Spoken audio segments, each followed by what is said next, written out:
Hello everyone. आज की इस क्लास में जीआईसी प्रवक्ता प्रश्न पत्र को हम लोग सॉल्व करने वाले हैं।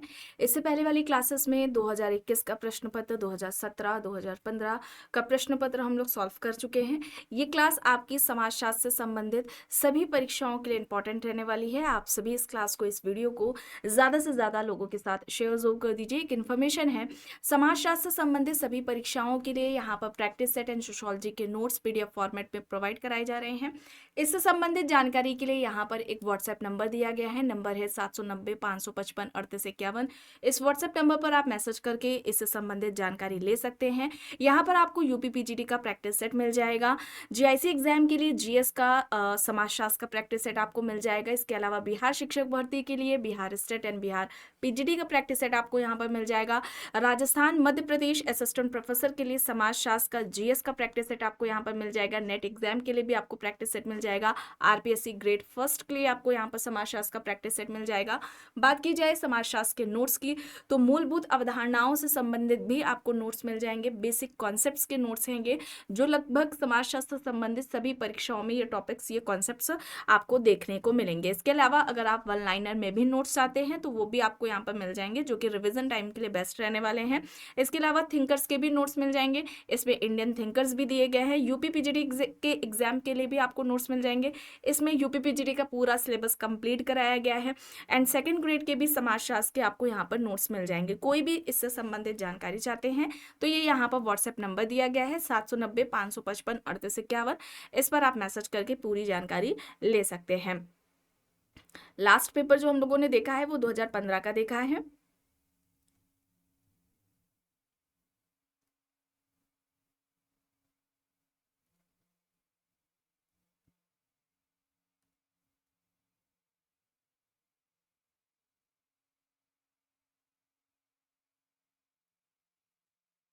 चलिए, इसमें एयर नहीं है, कोई बात नहीं।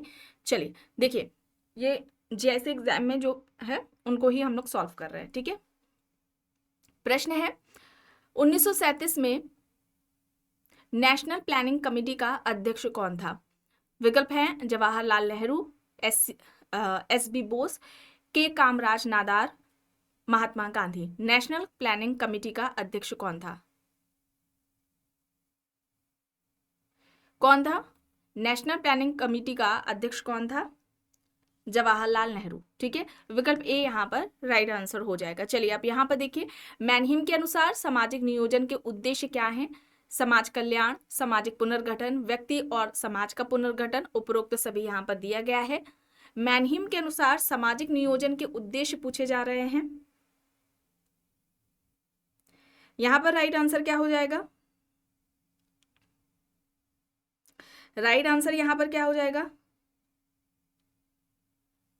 सामाजिक कल्याण, सामाजिक पुनर्गठन, व्यक्ति और समाज का पुनर्गठन, ये सभी हो जाएंगे। ऑप्शन डी यहाँ पर राइट आंसर हो जाएगा। इनकी पुस्तक की बात की जाए तो आइडियोलॉजी एंड यूटोपिया है। आइडियोलॉजी एंड यूटोपिया हो जाएगी, ये इनकी पुस्तक है। ठीक है, इंपॉर्टेंट है, ये याद रखेंगे। एक पुस्तक है man and society, man and society in an age of reconstruction.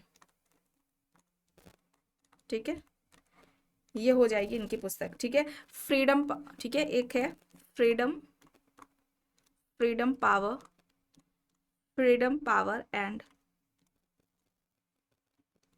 Democratic planning.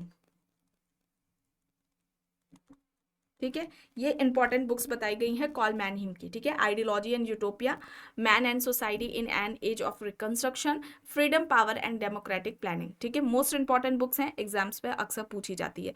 ठीक है, आइडियोलॉजी एंड यूटोपिया बहुत ज़्यादा बार पूछी जा चुकी है और ऐसा नहीं है कि ये हर बार यही बुक पूछी जाए। ठीक है, man and society in an age of reconstruction, freedom power and democratic planning, इनको भी आप ध्यान में रखें। ठीक है, क्योंकि अब ज़्यादातर जो एग्जाम्स हो रहे हैं उस पर पुरानी जो बुक्स पूछी जा चुकी हैं अब वो ज़्यादातर रिपीट नहीं हो रही हैं, नई बुक्स आपको देखने को मिल रहे हैं। ठीक है, किस बुक में कौन सा कॉन्सेप्ट दिया गया है, ठीक है, या फिर कौन सा स्टेटमेंट दिया गया है, इस तरह से ज़्यादा प्रश्न आपको देखने को मिलेंगे। चलिए आगे यहाँ पर देखिए प्रश्न है, हिंदू विवाह अधिनियम 1955 में इनमें से किसकी मनाही है? सगोत्र विवाह, सपिंड विवाह, सप्रवर विवाह या फिर उपरोक्त सभी। ठीक है, हिंदू विवाह अधिनियम 1955 में इनमें से क्या निषिद्ध है? यहाँ पर सपिंड विवाह होगा, सपिंड विवाह, विकल्प बी यहाँ पर राइट होगा।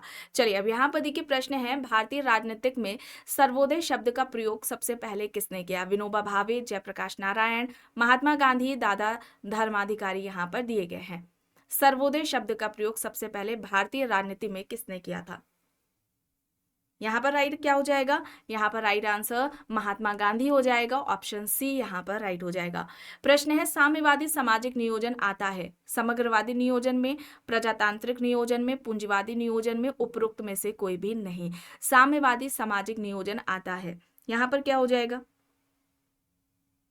साम्यवादी सामाजिक नियोजन यहाँ पर समग्रवादी नियोजन से हो जाएगा, ऑप्शन ए यहाँ पर राइट हो जाएगा। प्रश्न है, साम्यवादी नियोजन का पर्याय क्या है? निर्दर्शन मूलक नियोजन, प्रोत्साहन मूलक नियोजन, अभिजातों द्वारा नियोजन या फिर श्रमिकों द्वारा नियोजन। यहाँ पर प्रोत्साहन मूलक नियोजन होगा, विकल्प बी। ठीक है, विकल्प बी यहाँ पर राइट होगा। चलिए अब यहाँ पर देखिए पुस्तकें दी गई हैं, मिलान करिए। Caste in modern India, caste in India, भारतीय ग्राम विकास का समाजशास्त्र यहाँ पर दिया गया है। क्या हो जाएगा यहाँ पर?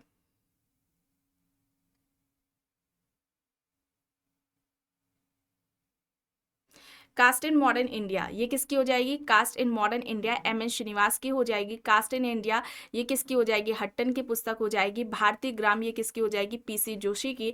और विकास का समाजशास्त्र ये के मिश्रा की हो जाएगी। ऑप्शन ए यहाँ पर राइट आंसर हो जाएगा। ठीक है, विकल्प ए यहाँ पर राइट आंसर हो जाएगा। चलिए आगे यहाँ पे देखिए प्रश्न है, अवधारणा से संबंधित प्रश्न है, अनुकूलनात्मक संस्कृति की अवधारणा किसने दी? ऑप्शन है सोरोकिन, टाइलर, ऑकबर्न, मैलिनोवस्की। अनुकूलनात्मक संस्कृति का कॉन्सेप्ट किसका है? अनुकूलनात्मक संस्कृति की अवधारणा इनमें से किसके द्वारा दी गई है? यहाँ पर सही क्या हो जाएगा? अनुकूलनात्मक संस्कृति की अवधारणा किसने दी है? ये कॉन्सेप्ट किसका हो जाएगा? ऑकबर्न का हो जाएगा। ठीक है, ऑकबर्न हो जाएगा, सी यहाँ पर राइट हो जाएगा। प्रश्न है, अगस्त कॉम्ट के अनुसार बौद्धिक विकास के प्रत्यक्ष स्तर पर किस प्रकार की सामाजिक इकाई पाई जाती है? परिवार, राज्य, मानवता या फिर उपरोक्त में से कोई भी नहीं। अगस्त कॉम्ट के अनुसार बौद्धिक विकास के प्रत्यक्ष स्तर पर किस प्रकार की सामाजिक इकाई पाई जाती है? यहाँ पर होगा मानवता। ठीक है, मानवता होगा, सी यहाँ पर राइट हो जाएगा। और अगस्त कॉम्ट ने परिवार को समाज की कोशिका बताया था, समाज की कोशिका बताया था। ठीक है, कोशिका या इकाई हम कह लें। अगस्त कॉम्ट ने फैमिली को बताया और इसके अलावा फैमिली को समाजशास्त्र की विषय वस्तु भी बताया था। ठीक है, समाजशास्त्र की विषय वस्तु अगस्त कॉम्ट किसे बताते हैं? फैमिली को बताते हैं, परिवार को बताते हैं। ठीक है, चलिए आगे देखते हैं। प्रश्न है, किसने कहा कि समाजशास्त्र एक कलात्मक विज्ञान है? ऑप्शंस हैं W.I. Thoms, C.H. कूले, Pareto, max weber. समाजशास्त्र एक कलात्मक विज्ञान है, यह बात किसने कही है?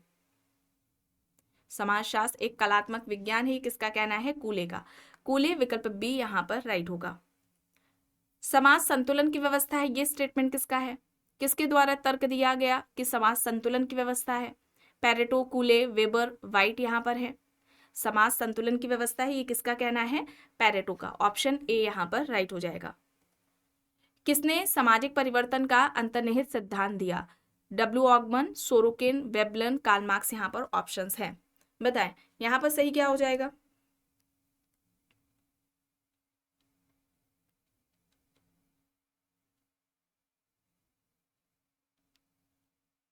सामाजिक परिवर्तन का अंतर्निहित सिद्धांत किसका है? सोरोकिन का है। ठीक है, सोरोकिन ने सामाजिक परिवर्तन से संबंधित सामाजिक सांस्कृतिक गत्यात्मकता का सिद्धांत दिया था। सामाजिक सांस्कृतिक गत्यात्मकता का सिद्धांत दिया था। ठीक है।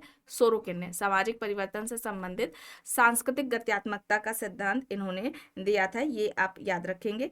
और कब दिया था इन्होंने, किस पुस्तक में दिया था? सोशल एंड कल्चरल डायनेमिक्स में। ठीक है, ये इंपॉर्टेंट है, इसे आप याद रखेंगे। इसके अलावा इनके इस सामाजिक परिवर्तन के सिद्धांत को सीमाओं का सिद्धांत, सीमाओं का सिद्धांत, पेंडुलम का सिद्धांत या घड़ी के पेंडुलम का सिद्धांत किसने दिया है? उतार चढ़ाव का सिद्धांत, सामाजिक परिवर्तन का उतार चढ़ाव का सिद्धांत किसका है? इस तरह से एग्जाम्स में पूछा जाता है। ठीक है, तो ये इनके द्वारा दिया गया है, विकल्प बी यहाँ पर राइट आंसर हो जाएगा। चलिए आगे देख लेते हैं। प्रश्न है, मिलान करना है और यहाँ पर पुस्तकें दी गई हैं। A scientific theory of culture, the science of culture, समाज और धर्म, सोसाइटी, कल्चर एंड पर्सनैलिटी। चलिए देखकर बताएं यहाँ पर सही क्या होगा।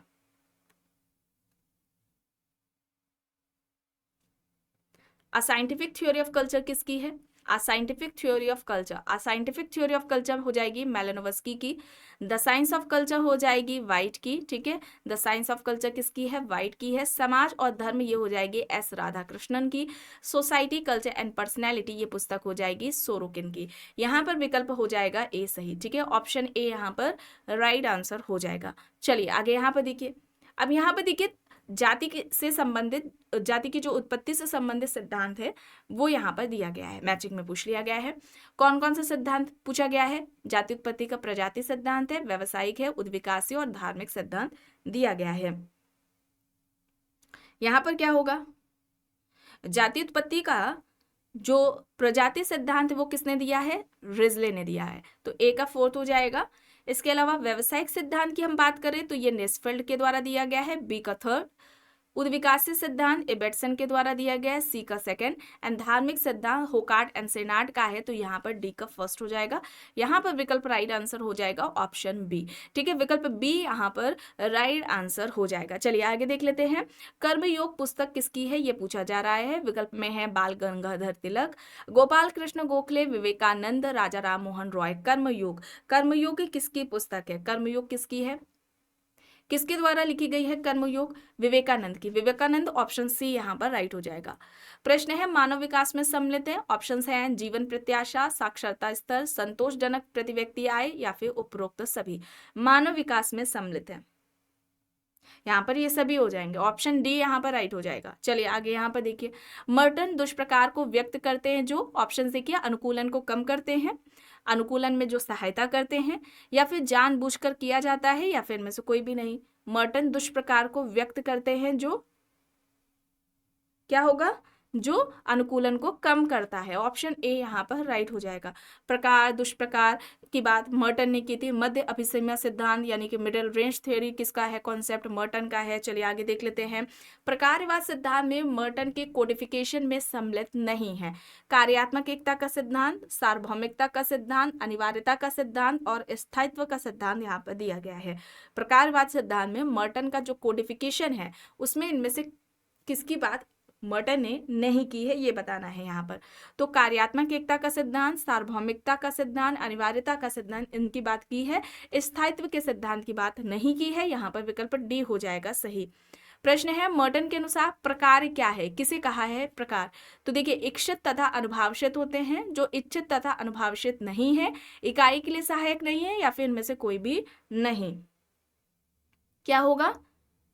प्रकार वे हैं जो इच्छित और अनुभावशित होते हैं। विकल्प ए यहाँ पर राइट हो जाएगा। चलिए आगे यहाँ पर देख लीजिए। कथन कारण दिया गया है। कथन है, जाति और प्रजातंत्र एक दूसरे के पूरक नहीं है। कारण, भारत जाति पर आधारित एक प्रजातंत्र है। क्या हो जाएगा यहाँ पर?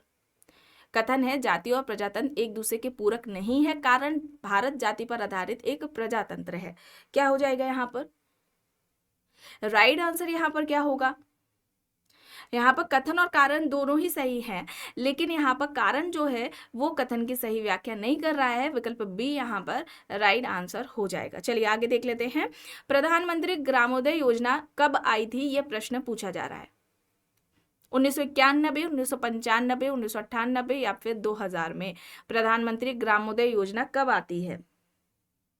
कब आती है? 2000 में आती है प्रधानमंत्री ग्रामोदय योजना। विकल्प डी यहाँ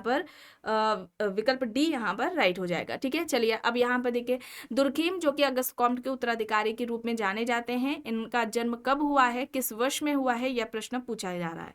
तो इमाइल दुर्खिम जो कि अगस्त कॉम्ट के उत्तराधिकारी है, इस तरह से डायरेक्टली भी पूछ लिया जाता है कि अगस्त कॉम्ट का उत्तराधिकारी कौन है, तो याद रखेंगे दुर्खिम है। इनका जन्म कब हुआ था? 1858 में। 1858 में ऑप्शन सी यहाँ पर राइट आंसर हो जाएगा। और कहाँ होता है? फ्रांस में होता है। ये प्रश्न अभी आपका यूपीपीजीटी या आपका मे बी असिस्टेंट प्रोफेसर वाला जो एग्जाम हुआ है उसमें इनका इमाइल दुर्खिम का जन्म पूछा गया है, कहाँ पर हुआ था। चलिए अब यहाँ पर देखिए, समाजशास्त्र के उद्भव में निम्न में से कौन से कारक उत्तरदायी रहे हैं? फ्रांस की क्रांति, औद्योगिक क्रांति, प्रजातंत्र की चाह, आर्थिक वृद्धि यहाँ पर दिया गया है। समाजशास्त्र के उद्भव में, उत्पत्ति में कौन सा कारक है, यह प्रश्न पूछा जा रहा है। तो यहाँ पर फ्रांस की क्रांति और औद्योगिक क्रांति होगा, विकल्प बी। ठीक है, first and second option B यहाँ पर राइट होगा। चलिए आगे यहाँ पर देखिए, किस भारतीय विश्वविद्यालय ने सर्वप्रथम समाजशास्त्र विषय प्रारंभ किया गया था? किस भारतीय विश्वविद्यालय में सबसे पहले समाजशास्त्र विषय प्रारंभ हुआ था, अध्ययन शुरू हुआ? लखनऊ विश्वविद्यालय, मद्रास विश्वविद्यालय, कलकत्ता विश्वविद्यालय, बंबई विश्वविद्यालय, यहाँ पर ऑप्शंस हैं। राइट यहाँ पर होगा, कौन सा होगा? बंबई विश्वविद्यालय। उत्तर प्रदेश का विश्वविद्यालय अगर पूछा जाता तब वहां पर लखनऊ विश्वविद्यालय होता 1921 में। ठीक है, ये मेरा विश्वविद्यालय यहाँ पर मैंने स्टडी की है अपनी। यहाँ पर क्या होगा? बंबई विश्वविद्यालय होगा। ठीक है, अध्यक्ष कौन थे? पैट्रिक गिडिक्स थे। ठीक है, अध्यक्ष कौन थे? पैट्रिक गिडिक्स थे। औपचारिक समाजशास्त्र की शुरुआत भारत में, सबसे पहले भारत में किस विश्वविद्यालय में औपचारिक समाजशास्त्र की शुरुआत होती है? इस तरह से भी प्रश्न अगर पूछा जाता है तब भी बंबई विश्वविद्यालय ही होगा। ठीक है, चलिए आगे यहाँ पर देखिए, निर्धारणवादी सामाजिक सिद्धांत आधारित होते हैं। ऑप्शन है एक कारक पर, दो कारक पर, अनेक कारक पर या फिर उपरोक्त सभी। निर्धारणवादी सामाजिक सिद्धांत किस पर आधारित होते हैं? यहाँ पर क्या होगा? एक कारक पर। ठीक है, एक कारक पर होगा, ऑप्शन ए यहाँ पर राइट हो जाएगा। चलिए आगे यहाँ पर देखिए, मैक्स वेबर का मानना है कि सामाजिक संबंधों के निर्माण में आवश्यक शर्तें हैं, एक से अधिक कर्ता, भौतिक संपर्क, एक उद्देश्य, जागरूकता। वेबर का मानना है कि सामाजिक संबंधों के निर्माण में आवश्यक शर्त क्या है? यहाँ पर क्या है? जागरूकता का होना। ठीक है, जागरूकता, ऑप्शन डी यहाँ पर राइट आंसर हो जाएगा। वेबर ने समाजशास्त्र की विषय वस्तु किसे माना था? सोशल एक्शन को माना था। इसे भी आप याद रखेंगे। ठीक है, सोशल एक्शन को समाजशास्त्र की विषय वस्तु माना था वेबर ने, ये पूछा जा सकता है। और सामाजिक क्रिया की बात कितनी की थी? कितने प्रकार सामाजिक क्रिया के बताए थे? इन्होंने 4 बताए थे। आगे चलते हैं, देखते हैं प्रश्न। पुस्तक से संबंधित है crime and custom in civil society. Option देख लीजिए, Radcliffe Brown, Malinowski, Tylor Foster, यहाँ पर ऑप्शंस है। Crime and custom in civil society किसके द्वारा लिखी गई है? ये किसकी पुस्तक है? Crime and custom in civil society. ये पुस्तक हो जाएगी मेलानोव्स्की की। ठीक है, मेलानोव्स्की हो जाएगा, विकल्प बी यहाँ पर राइट आंसर हो जाएगा। चलिए आगे यहाँ पर देखते हैं। अब यहाँ पर देखिए, सिद्धांत अवधारणाएं दी गई हैं, मिलान करिए। अभिजात वर्ग का परिभ्रमण है, आदर्श प्रारूप है, चेतनात्मक संस्कृति है और सामूहिक प्रतिनिधान है। सभी जानते हैं, सभी आपने ये पढ़े हैं। अभिजात वर्ग का परिभ्रमण सिद्धांत किसका है? पेरेटो का है। ए का सेकंड हो जाएगा। आदर्श प्रारूप ये किसका है? आइडियल टाइप, मैक्स वेबर का है। ठीक है, सोशल एक्शन को समझने के लिए इन्होंने आइडियल टाइप और व्याख्यात्मक बोध, ये 2 पद्धतियां बताई थी। चेतनात्मक संस्कृति की बात करते हैं तो ये सोरोकिन ने बताए हैं। 3 तरह की संस्कृति की बात की थी, उसमें एक चेतनात्मक है। और सामूहिक प्रतिनिधान ये किसका हो जाएगा? दुर्खिम का हो जाएगा। तो यहाँ पर क्या हो जाएगा? विकल्प बी यहाँ पर राइट आंसर हो जाएगा। ठीक है, विकल्प यहाँ पर क्या हो जाएगा? बी यहाँ पर राइट आंसर हो जाएगा। चलिए आगे देख लेते हैं। निम्न में से किसने कहा कि प्रकृति पदार्थ प्राथमिक है जबकि जागरूकता विचार द्वितीयक? ऑप्शंस देख लीजिए, Sorokin, Ogburn, Pareto, Karl Marx यहाँ पर दिए गए हैं। प्रकृति पदार्थ प्राथमिक है जबकि जागरूकता विचार द्वितीयक है। यहाँ पर सही क्या हो जाएगा? Karl Marx. ठीक है, कार्ल मार्क्स होगा, विकल्प डी यहाँ पर राइट होगा। चलिए अब यहां पर देखिए, मिलान करना है।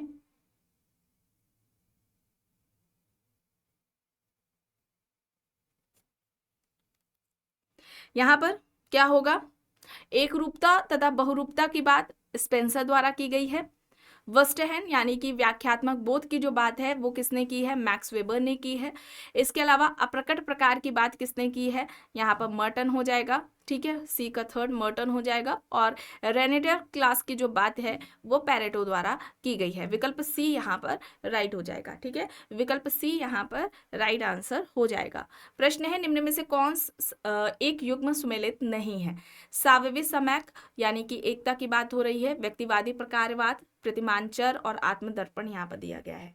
आत्मदर्पण कूले, प्रतिमानचर पार्सन्स, व्यक्तिवादी प्रकारवाद में मर्टन है और सावयवी एकता में दुर्खिम दिया गया है। दुर्खिम ने दो तरह की एकता की बात की थी, सावयवी और यांत्रिक एकता, इस तरह से भी प्रश्न पूछा गया है, ठीक है। कम्युनिटी आप चेक कर लेंगे, वहां पर एक पोस्ट किया गया था, सामाजिक जो आपका यांत्रिक एकता और सावयवी एकता से संबंधित है ना, उसमें अंतर क्या है, किस समाज में कौन सी एकता पाई जाती है, क्या विशेषताएं, इस तरह से कुछ उसमें डिफाइन किया गया था।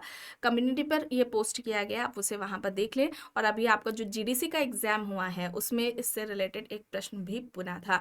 और व्यक्तिवादी प्रकारवाद की बात करें तो यहाँ पर मर्टन नहीं होगा। व्यक्तिवादी प्रकारवादी किसे कहा जाता है, मेलिनोवस्की को कहा जाता है, ठीक है, मेलिनोवस्की को कहा जाता है। इसके अलावा जैव सांस्कृतिक प्रकारवादी में भी इनका नाम आता है। जैव सांस्कृतिक प्रकारवादी किसे कहा जाता है, इस तरह से अगर पूछ लिया जाता है तो भी मेलिनोवस्की का ही नाम आएगा, ठीक है। चलिए आगे देख लेते हैं, यहाँ पर बी है सही। प्रश्न है, अमेरिकन जर्नल ऑफ सोशियोलॉजी को किसने प्रारंभ किया। A.W. Small, W.G. Sumner, Sorokin, Parsons यहाँ पर ऑप्शन है। अमेरिकन जर्नल ऑफ सोशियोलॉजी यहाँ पर राइट क्या हो जाएगा, अमेरिकन जर्नल ऑफ सोशियोलॉजी को किसने शुरू किया, स्मॉल ने, A.W. स्मॉल, ऑप्शन ए यहाँ पर राइट हो जाएगा। चलिए आगे देख लेते हैं। प्रश्न है, किसने समाज को 4 भागों सरल मिश्रित, दोहरा मिश्रित और तिहरे मिश्रित में विभाजित किया। ऑप्शन से यहाँ पर Durkheim, Karl Marx, Herbert Spencer, Tonnies यहाँ पर हैं। इनमें से किसने समाज को, सोसाइटी को 4 पार्ट में डिवाइड किया, सरल समाज, मिश्रित समाज, दोहरा मिश्रित समाज और तिहरा मिश्रित समाज। यहाँ पर राइट आंसर क्या हो जाएगा, राइट आंसर यहाँ पर हर्बर्ट स्पेंसर हो जाएगा।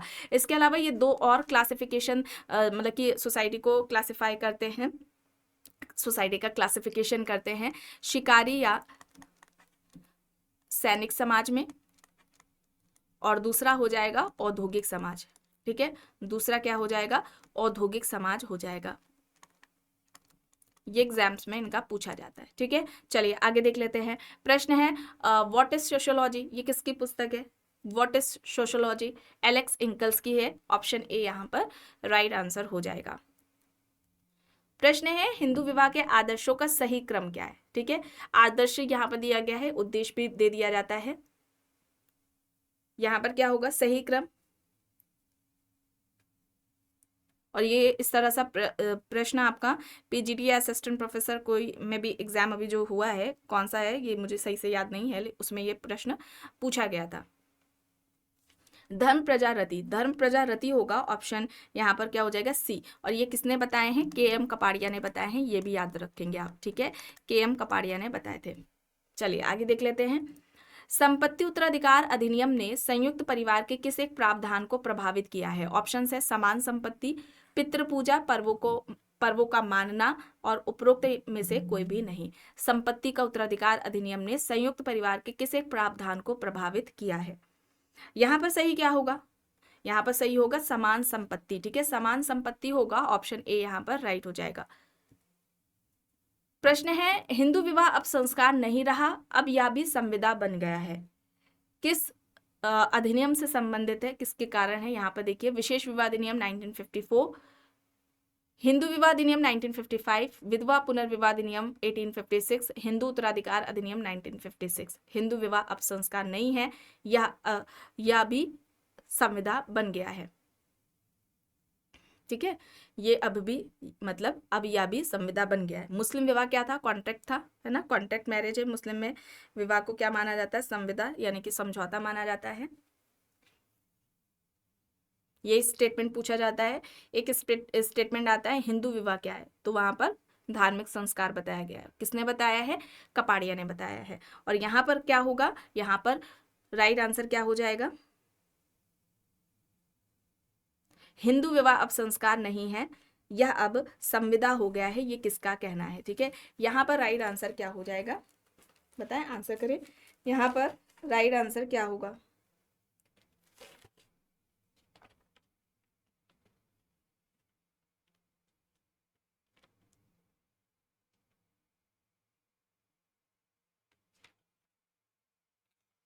यहाँ पर हिंदू विवाह अधिनियम 1955 होगा। ठीक है, हिंदू विवाह अधिनियम 1955 होगा। ऑप्शन बी यहाँ पर राइट आंसर हो जाएगा। चलिए आगे, यहाँ पर देखिए हिंदू विवाह के विविध स्वरूप है। ठीक है, अब यहाँ पर बताना है कौन सा है। ब्रह्मदैव, असुर, गंधर्व, आश, प्रजापति, राक्षस, पैशाच, ये यहाँ पर दिए गए हैं। ठीक है, ये यहाँ पर दिया गया है और ये सारे 8 थे। ठीक है, 8 तो थे। यहाँ पर प्रशस्त विवाह कर लीजिए। ठीक है, प्रशस्त विवाह होगा। ठीक है, प्रशस्त विवाह है। देखिए 8 टोटल, यहाँ पर दोनों ही तरीके से देख लेंगे हम लोग। ठीक है, प्रशस्त विवाह, ठीक है, प्रशस्त विवाह, ठीक है, या जिसे हम उच्च कोटि का मानते हैं। ठीक है, उच्च कोटि। और दूसरा है अप्रशस्त विवाह। दूसरा क्या हो जाएगा? अप्रशस्त विवाह, या जिसे हम निम्न कोटि का बोलते हैं। ठीक है, निम्न कोटि। ये दो इस तरह से आप याद रखिए। ठीक है, प्रशस्त विवाह की बात करें तो इसमें कौन कौन सा आएगा? इसमें आएगा ब्रह्म विवाह। ठीक है, ब्रह्म विवाह आ जाएगा, दैव विवाह आएगा, ब्रह्म विवाह, दैव विवाह। इसके अलावा प्रजापत्य विवाह आएगा। ठीक है, प्रजापत्य विवाह आएगा, आश्व विवाह आएगा, ये इसमें आएंगे, उच्च कोटि विवाह में आएंगे, प्रशस्त विवाह जिसे हम कहते हैं। निम्न कोटि की विवाह की अगर हम बात करते हैं, असुर विवाह है। ठीक है, असुर विवाह हो जाएगा, राक्षस विवाह हो जाएगा। ठीक है, पैशाच विवाह हो जाएगा और गंधर्व विवाह हो जाएगा। गंधर्व विवाह लव मैरिज जिसे बोलते हैं। ठीक है, पूछा जा सकता है इस तरह से। ये 8 स्वरूप बताए गए थे हिंदू विवाह के। ठीक है, डायरेक्टली पूछ लिया जाता है कितने स्वरूप या कितने प्रकार बताए गए हैं, तो 8 याद रखेंगे, 4 उच्च कोटि के, 4 निम्न कोटि के। तो पहचानने में आ सकता है ये प्रश्न पूरा नहीं है, तो आप इसे इस तरह से याद कर ले। ठीक है, प्रशस्त विवाह में कौन कौन है? ब्रह्म, दैव, प्रजापति, आश्व विवाह। निम्न कोटि या अप्रशस्त विवाह में असुर, राक्षस, पैशाच, गंधर्व विवाह हो जाएंगे। चलिए आगे देख लेते हैं। प्रश्न है the theory of economic growth. W.A. Lewis, McClelland है, रोस्ट्रो है, हेगन यहाँ पर दिया गया है। क्या हो जाएगा?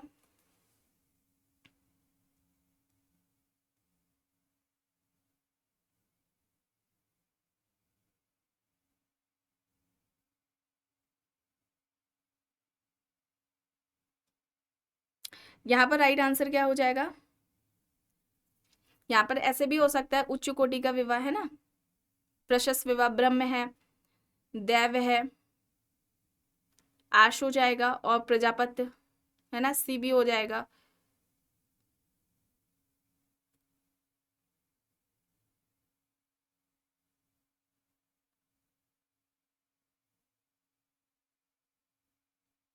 और अप्रशस्त में भी ये आ सकता है ना। प्रश्न मुझे नहीं याद आ रहा है, प्रशस्त या अप्रशस्त में होगा। ठीक है, वैसे मैंने आपको बता दिया है प्रशस्त विवाह में कौन कौन से आएंगे, अप्रशस्त विवाह में कौन कौन से आएंगे। ठीक है, किसी भी तरह का कोई भी प्रश्न बनता है तो आप आंसर आराम से कर लेंगे। आपको ये बस याद कर लेना है कौन कौन सा किस में आता है। ठीक है, चलिए अब यहाँ पर देखिए पुस्तक है the theory of economic growth. W.A. Lewis, McClelland, Rostow, Hagen यहाँ पर है। The theory of economic growth किसकी पुस्तक है? The theory of economic growth. The theory of economic growth किसकी पुस्तक है?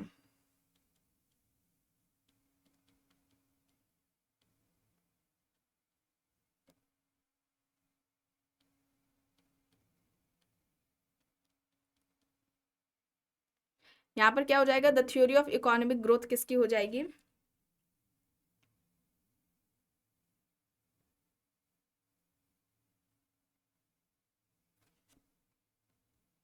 W.A. लेविस की। ठीक है, W.A. लेविस की हो जाएगी। ऑप्शन ए यहाँ पर राइट आंसर हो जाएगा। ठीक है, चलिए आगे देख लेते हैं। किस सामाजिक विधान ने हिंदू विवाह के बहिर्विवाह नियम को बदला? विशेष विवाह अधिनियम 1954, हिंदू विवाह अधिनियम 1955, दहेज विरोधी अधिनियम 1961 या फिर विधवा पुनर्विवाह अधिनियम 1856 में? इसमें से किस सामाजिक विधान ने हिंदू विवाह के बहिर्विवाह के नियम को बदला है? यहाँ पर राइट आंसर क्या हो जाएगा? यहाँ पर राइट आंसर क्या हो जाएगा? यहाँ पर हिंदू विवाह अधिनियम 1955 होगा। ठीक है, विकल्प बी यहाँ पर राइट होगा। चलिए आगे देख लेते हैं। कौन पुरुषार्थ का तत्व नहीं है? पुरुषार्थ कितने तरह के होते हैं? 4 प्रकार होते हैं। ठीक है, 4 तरह के होते हैं, 4 प्रकार होते हैं पुरुषार्थ के। धर्म, अर्थ, काम, मोक्ष होता है, मृत्यु नहीं होता है। ठीक है, मोक्ष होगा यहाँ पर। चलिए आगे देख लेते हैं। प्रश्न है, मैक्स वेबर के अनुसार सामाजिक स्थिरीकरण के आधार कौन से हैं? इन्होंने सामाजिक स्थिरीकरण का वेबर ने त्रिआयामी या बहुआयामी सिद्धांत दिया था। त्रिआयामी या फिर बहुआयामी सिद्धांत, इस तरह से डायरेक्टली पूछ लिया जाता है कि सामाजिक स्थिरीकरण का त्रिआयामी या बहुआयामी सिद्धांत किसके द्वारा दिया गया? तो किसने दिया है? मैक्स वेबर ने दिया है।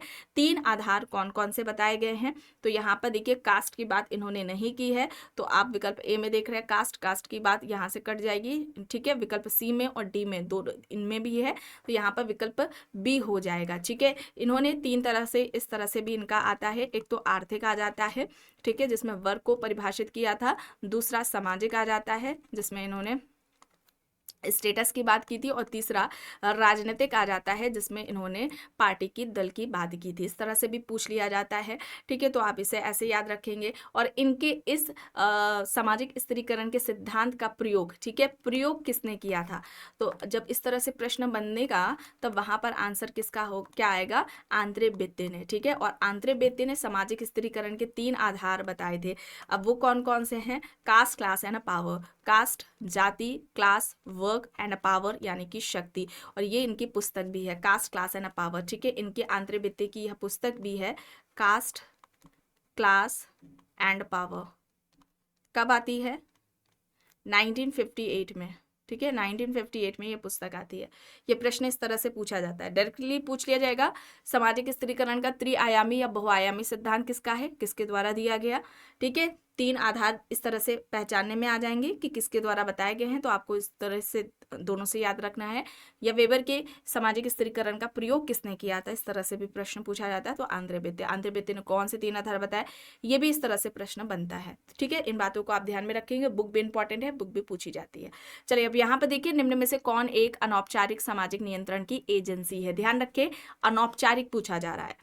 ठीक है, परिवार, राज्य, धर्म, शिक्षा यहाँ पर दिया गया है। यहाँ पर अनौपचारिक पूछा जा रहा है, तो यहाँ पर क्या होगा? फैमिली। ठीक है, फैमिली होगा, परिवार यहाँ पर हो जाएगा। ऑप्शन ए यहाँ पर राइट आंसर हो जाएगा। चलिए आगे देख लेते हैं। निम्न विविध सामाजिक प्रक्रियाएं हैं। सामाजिक प्रक्रियाओं को सूची के अंत में दिए गए कूट से संयोगात्मक सामाजिक प्रक्रियाओं का पता लगाना है। मतलब कि एक तरह से यहाँ पर देखिए, प्रश्न जो है वो सहयोगी सामाजिक प्रक्रियाओं से संबंधित है। ध्यान रखिएगा, यहाँ पर अगर हम बात करते हैं गिलिन की, ठीक है, तो गिलिन ने 3 तरह की सामाजिक प्रक्रियाओं की बात की थी। एक तो उन्होंने बताया था समान सामाजिक प्रक्रिया। ठीक है, समान सामाजिक प्रक्रिया बताया है उन्होंने।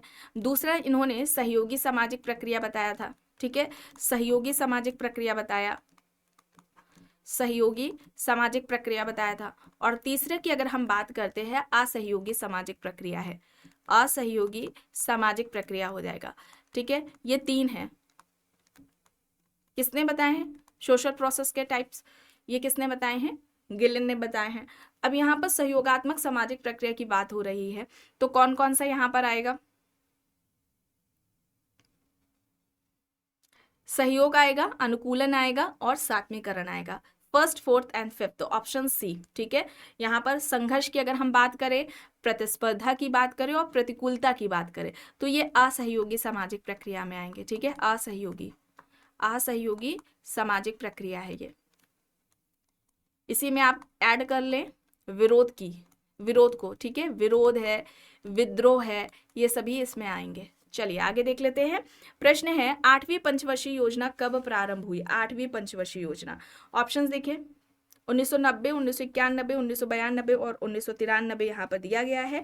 8वीं पंचवर्षीय योजना से संबंधित प्रश्न है। यहाँ पर क्या हो जाएगा? यहाँ पर राइट आंसर क्या हो जाएगा? Right answer 1992 option C 1992 1992 option C यहाँ पर राइट हो जाएगा।